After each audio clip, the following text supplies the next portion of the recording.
సుమన్ టీవీలో మీ business promotions కోసం ఈ కింది నెంబర్ను సంప్రదించగలరు.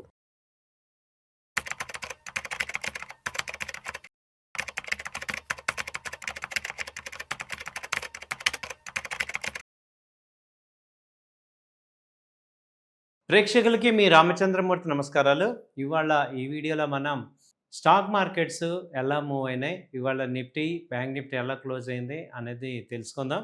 ఇవాళ ఏప్రిల్ 8. సో ఇవాళ మార్కెట్స్ వచ్చి ఒక్కసారిగా 870 పాయింట్లు నిఫ్టీ పాజిటివ్ వచ్చింది. అలాగే బ్యాంక్ నిఫ్టీ 3000 పాయింట్లు పెరిగింది. సెన్సెక్స్ కూడా 3000 పాయింట్లు పెరిగింది. దీని అంతటికి ఒక్క రీజను, ఇది సీజ్ ఫైర్ అవటం. ఇరాన్, అలాగే ఇజ్రాయెల్, అమెరికా ఈ ముగ్గురు కూడా 2 వీక్స్ వరకు కాల్పుల విరమణ ఒప్పందాన్ని తెచ్చుకున్నారు. సో ఇది నిన్న రాత్రి ఎఫెక్ట్ రావడంతోనే ఒక్కసారిగా దాదాపు 120 కంట్రీస్ ప్రశాంతమైనాయి. ఎందుకంటే క్రూడ్ ఆయిల్ అనేది విపరీతంగా పెరిగిపోయింది. $110కి వెళ్ళిపోయి ఎకానమీలు అన్నీ కూడా అల్లకల్లోలం చేస్తున్న ఈ పరిస్థితుల్లో ఇప్పుడు క్రూడ్ ఆయిల్ ధరలు దాదాపు 17% ఫాల్ అయింది. అంటే $110 దగ్గర ఉన్న క్రూడ్ ఆయిల్ ఇప్పుడు $95 దాకా వచ్చింది. సో ఇదొక చాలా చాలా మంచి పరిణామం. దానివల్ల ఈ మార్కెట్స్ అన్నీ, స్టాక్ మార్కెట్స్ అన్నీ కూడా బాగా పెరిగినాయి. అలాగే హార్ముజ్ జలసంధిని రిలీజ్ చేసి నౌకలన్నింటినీ కూడా పంపిస్తాము అని ఒక ఇరాన్ అగ్రిమెంట్ చేసింది. దానివల్ల దాదాపు ఆ నౌకల్లో లాస్ట్ 40 రోజుల నుంచి 20,000 మంది దాకా చిక్కుకుపోయి ఉన్నారు. ఆకలి దప్పులతో బాధపడుతున్నారు. వాళ్ళందరికీ ఒక రిలీఫ్ అనేది వచ్చింది. అలాగే 100 కంట్రీస్కి రావాల్సిన ఈ యొక్క పెట్రోల్ అనేది, ఎల్ఎన్జీ అనేది ట్రాన్స్పోర్ట్ ఆగింది. సో అవన్నీ కూడా ఇప్పుడు వచ్చే అవకాశాలు ఉన్నాయి. కాబట్టి ఇది ప్రపంచంలో ప్రతి ఒక్కళ్ళు కూడా సంతోషించే పరిస్థితి అయింది ఇవాళ. సో మార్కెట్స్ అన్నీ కూడా, అలాగే మార్కెట్స్ కూడా చాలా పాజిటివ్గా వచ్చాయి. సో ఇవాళ మార్కెట్స్ చూసుకుంటే ఒక్కొక్కటి కూడా నిఫ్టీ దాదాపు నిన్న క్లోజింగ్ 23,151 దగ్గర ఉన్న క్లోజింగు ఇవాళ 23,997 దగ్గర క్లోజ్ అయింది. సో అలాగే బ్యాంక్ నిఫ్టీ వచ్చి నిన్న 52,800 దగ్గర ఉన్న బ్యాంక్ నిఫ్టీ ఇవాళ 3,000 పాయింట్లు పెరిగి 55,700 దగ్గర క్లోజ్ అయింది. సో అలాగే సెన్సెక్స్ తీసుకుంటే దాదాపు 3,000 పాయింట్లు పెరిగి 77,562 దగ్గరికి వెళ్ళింది. ఇది ఒక పెద్ద పండగ రోజు ఇవాళ ఇండియన్ మార్కెట్స్కి. చాలా స్టాక్స్ నిఫ్టీ టాప్ 50 కంపెనీస్ అన్నీ కూడా దాదాపు ఇప్పుడు సన్ ఫార్మా శ్రీరామ్ ఫైనాన్స్ 10% పెరిగింది. 900 ఉండే శ్రీరామ్ ఫైనాన్స్ ఇవాళ 1,030 దాకా వెళ్ళింది.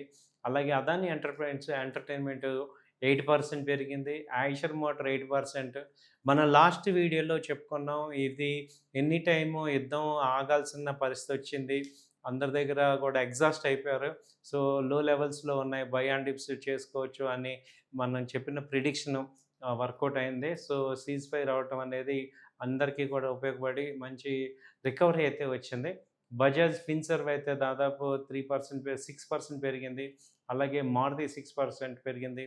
Axis bank 6%, AU bank 6%, IndusInd bank 10%, M&M 7%, UltraTech 6%, HDFC bank దాదాపు 5%. అంతకుముందు హెచ్డిఎఫ్సి బ్యాంక్ చైర్మన్ పుజారి గారు రిజైన్ చేయగానే 720, 750 దాకా వెళ్ళింది. నిన్న ఒక్కరోజు ఎఫ్ఐఎస్ దాదాపు 2 కోట్ల షేర్లు సెల్ చేశారు హెచ్డిఎఫ్సి బ్యాంక్. అలాంటి హెచ్డిఎఫ్సి బ్యాంక్ ఇవాళ 5% పెరిగింది. సో అలాగే గ్రాసిమ్ వచ్చి 6%, అదాని పోర్ట్స్ 5%, అలాగే ఎటర్నల్ 5%, జియో ఫైనాన్స్ 5%. ఇలా అన్ని కంపెనీలు, అన్ని బ్యాంకులు పెరిగాయి. సో ఇవాళ నిఫ్టీలో దాదాపు తీసుకుంటే ఓన్లీ 44 కంపెనీలు పాజిటివ్లో ఉన్నాయి. ఓన్లీ 6 కంపెనీలు మాత్రమే నెగిటివ్లో ఉన్నాయి.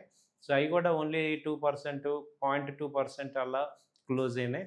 సో ఇదండి ఇవాళ సెన్సెక్స్, నిఫ్టీ, స్టాక్ మార్కెట్ తీసుకుంటే. అలాగే మేజర్గా ఏంటంటే క్రూడ్ ఆయిల్ డౌన్ అవటం అనేది మేజర్. ఈ క్రూడ్ ఆయిల్ వచ్చి 8,800కి తగ్గింది. దాదాపు 1,800 పాయింట్స్ డౌన్ అవటం, 17% డౌన్ అయింది. ఇదొక పెద్ద రికార్డ్ అనమాట. సో బాగా తగ్గింది. చాలా దానివల్ల ఏంటంటే ఇండియన్ ఎకానమీ అన్ని ఎకానమీలు కూడా ఇప్పటిదాకా కొలాప్స్ అయిపోయిన ఎకానమీలన్నీ అవన్నీ కూడా రివైవల్ అవ్వటానికి మంచి దోహదపడింది. సో, క్రూడ్ ఆయిల్ అలా ఇదైంది. ఇప్పుడు నిఫ్టీ తీసుకుంటే నెక్స్ట్ లెవెల్ ఏంటి? సో, ఎక్కడి దాకా వెళ్ళే ఛాన్స్ ఉంది ఏంటి అని చూసుకుంటే, ఇప్పుడు ప్రెజెంట్ ఇప్పుడు 25,000 ఆల్మోస్ట్ 24,000 దాకా వచ్చింది. అంతకుముందు ఆల్ టైమ్ హై తీసుకుంటే 26,000. సో, ఇప్పుడు ఇక్కడ మెల్లిగా కన్సాలిడేట్ అయ్యి 24,200 నుంచి 400 పైన అప్ సైడ్ ఉంది. అలాగే డౌన్ సైడ్ తీసుకుంటే 23,800, 700 దగ్గర మేజర్ సపోర్ట్ ఉంది.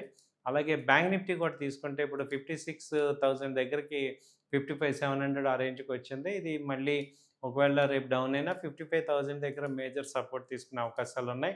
సో, అలా 55 నుంచి 57,000కి వచ్చే ఛాన్సెస్ ఉన్నాయి. బట్ ఏదైనా ఇప్పుడు చాలామంది అంటారు, ఇది ట్రంప్‌ని మనం ఎంతగానో గమనిస్తున్నాం. ఆయన ఎప్పుడు కూడా మాట మీద నిలబడ్డం. ఇది మళ్ళీ ఇరాన్‌ని తుడిచేస్తా అంటున్నాడు. ఇప్పుడు తగ్గారు దీనికి. ఇది నిజంగానే ఆగుతుందా? అని 2 వీక్స్ ఆయనుండి ఇప్పుడు అలాగే చెప్పి ఖమేనీని చంపేశాడు. యుద్ధం చేయమని చెప్పేసి ఎమ్మటే ఆ ఒక్క రోజులోనే, ఒక్క గంటలోనే చంపేశాడు. సో, ఇప్పుడు ఏం చేయాలి? ఇది అనేది కూడా ఒక వర్షన్ ఉంది. అయితే ఇప్పుడు ట్రంప్‌కి ముందున్న మెయిన్ సవాల్ ఏంటంటే, ఆ హార్మోజ్ జలసంధిని విడిపించాలి. అమెరికా సుప్రీం పవర్ ఎదగాలంటే ఆ నౌకలన్నిటిని తీసుకురావాలి. వాళ్ళకి అమెరికాకి ఇప్పుడు ఏ కంట్రీ కూడా సపోర్ట్ చేయట్లేదు. కాబట్టి ఈ అమెరికా ఒంటరిదయిపోయింది. నాటోలో ఎవరు కూడా అలయన్స్ ఇవ్వట్లేదు. ఎవరు కూడా యుద్ధానికి రమ్మన్నారు కానీ ఎవరు రాలేదు. కాబట్టి దీన్నన్నిటిని బేస్ చేసుకుంటే అమెరికా ఎంత తొందరగా బయటకు వస్తే బెటరు అన్నట్టుగా ఉన్నారు. వాళ్ళకిప్పుడేంటంటే ఒక అవకాశం వచ్చింది ఎగ్జిట్ అవ్వటానికి. ఎందుకంటే అమెరికా వాంటెడ్‌గా ఈ వార్‌లోకి రాలేదు. ఇజ్రాయెలు వాళ్ళని ప్రొవోక్ చేసి ఈ వార్‌లోకి తీసుకొచ్చారు. సో, ఇజ్రాయెల్‌కేంటంటే ఎగ్జిస్టెన్స్ చాలా ఇంపార్టెంటు. అలాంటిది ఇప్పుడు ఇజ్రాయెల్ మీద ఇరాన్ అటాక్ చేయటం వల్ల అమెరికా ఎంటర్ అవుతుంది. ఇప్పుడు అమెరికా మొన్నటిదాకా ఎగ్జిట్ పాయింట్ చూసింది. సో, దానికి సపోర్ట్‌గా ఏమైందంటే పాకిస్తాన్, ఈ ఇరాన్‌కి పక్కనే ఉన్న పాకిస్తాన్ ఇవి నెగోషియేట్ చేయటం వల్ల, అమెరికాతో నెగోషియేట్ చేయటం వల్ల ఒక బలమైన ఆహ్, ఇది డిప్లొమసీ స్టార్ట్ అయింది. కాబట్టి అమెరికా వాళ్ళకి ఎగ్జిట్‌కి ఛాన్స్ వచ్చింది. సో, ఇదైతే కంటిన్యూ అయ్యే ఛాన్స్ ఉంది. ప్రెజెంట్ 2 వీక్స్ తర్వాత ఏమవుద్దనేది చూసుకున్నా ఇవాళైతే ఒక మంచి ర్యాలీ వచ్చింది. ఇది కొంత సస్టైన్ అవుతుంది. అంటే ఎప్పుడైతే యుద్ధం ఆగింది అన్నప్పుడు మనకి ఓవరాల్‌గా మార్కెట్స్ ఇంకా పైకెళ్తాయి.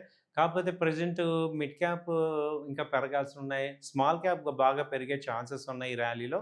లార్జ్ క్యాప్ ఆల్రెడీ బాగా పెరిగిపోయినాయి కాబట్టి అదక్కడ రేంజ్‌లో ఉంటాయి గానీ, సో, బాగా తగ్గిన కంపెనీస్ అన్నీ కూడా చిన్న చిన్న స్మాల్ క్యాప్ గానీ, మిడ్ క్యాప్ బాగా పెరిగే ఛాన్సెస్ ఉంటాయి. కాబట్టి ఇన్వెస్టర్స్ అందరూ కూడా దాని మీద ఒక మిడ్ క్యాప్ కంపెనీస్‌ని గట్టిగా చూసుకుంటే పెరిగే ఛాన్సెస్ ఉన్నాయి. ఇది కేవలం నా వ్యక్తిగత అభిప్రాయం మాత్రమే. మీరు ఒకటి 2 సార్లు ఆలోచించుకొని డెసిషన్ తీసుకోవాల్సిందిగా కోరుచున్నాం. థాంక్ యూ అండి. నమస్తే.